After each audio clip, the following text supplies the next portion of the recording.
तो हमें हॉलीडे ज़रूर करनी चाहिए, और बड़ी हॉलीडेज़ नहीं कर सकती, छोटी हॉलीडेज़ करनी चाहिए जिसमें आप 4-5 घंटे के लिए दोस्तों के साथ बैठे हैं और गप्पे मारते हैं। इसके अलावा एक चीज़ जिसको हम निगलेक्ट करते हैं और जिसका नबी करीम सल्लल्लाहु अलैहि वसल्लम ने बड़ा कहा है, वो है सिला रहमी।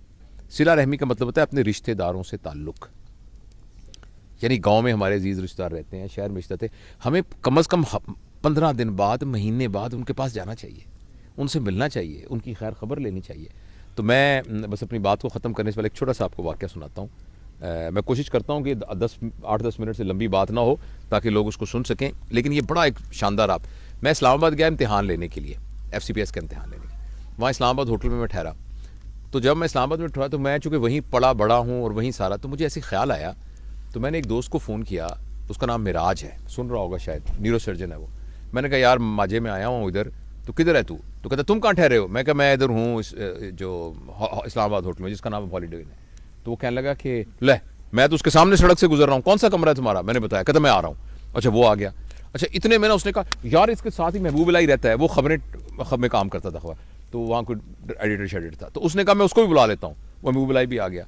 उसके बाद हमारा एक और दोस्त था, तो उसने उसको फ़ोन किया, वो भी आ गया, तनवीर ज़फ़र, वो आजकल अमेरिका में है, वो भी आ गया। हम चारों जब बैठे ना तो हमने गप्पे मारनी शुरू कर दी, और मेरा जाने का टाइम था जहाज़ का।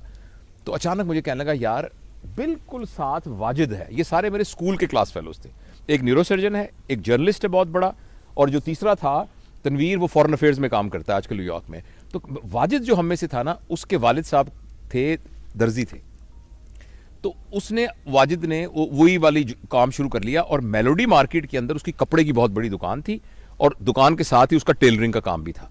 तो उसने कहा यार मैं वाजिद को पता लगेगा कि तुम आए हो जब, तो बड़ा खुश होगा, तो चलते हैं। तो मैंने कहा चलते। तो मैंने नीचे सामान चेकआउट होने के लिए मैंने कहा साथ ही वॉक करके चलते हैं।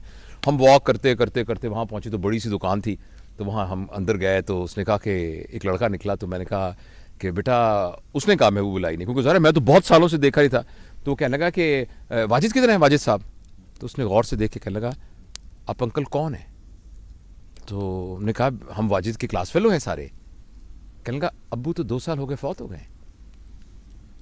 एकदम मैं तो शौक में हो गया, और महबूब इलाही रोने लग गया, ऐसे करके रोने लग गया। उसने कहा यार तू तो यहाँ नहीं रहता, मैं तो यहाँ साथ के मोहल्ले में रहता हूँ, और मुझे पता भी नहीं मेरा क्लास फेलो 2 साल हो गए, फौत हो गया।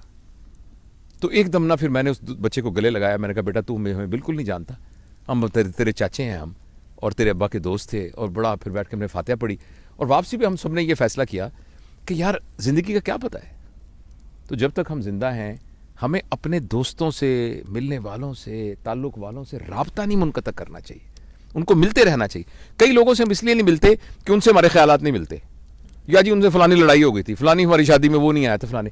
ये इतनी छोटी छोटी बातें हैं कि इनको दरगुजर करना चाहिए, और अपने प्यारों से, रिश्तेदारों से मिलना चाहिए, और लेजर टाइम। और जिस तरह हम देखें, ये अहमद साहब हैं जनाब, डॉक्टर अहमद साहब, और सारे हमारे पूरी फैमिली यहाँ बैठी हुई है, और हम इंजॉय कर रहे हैं इस लेजर टाइम को। Thank you.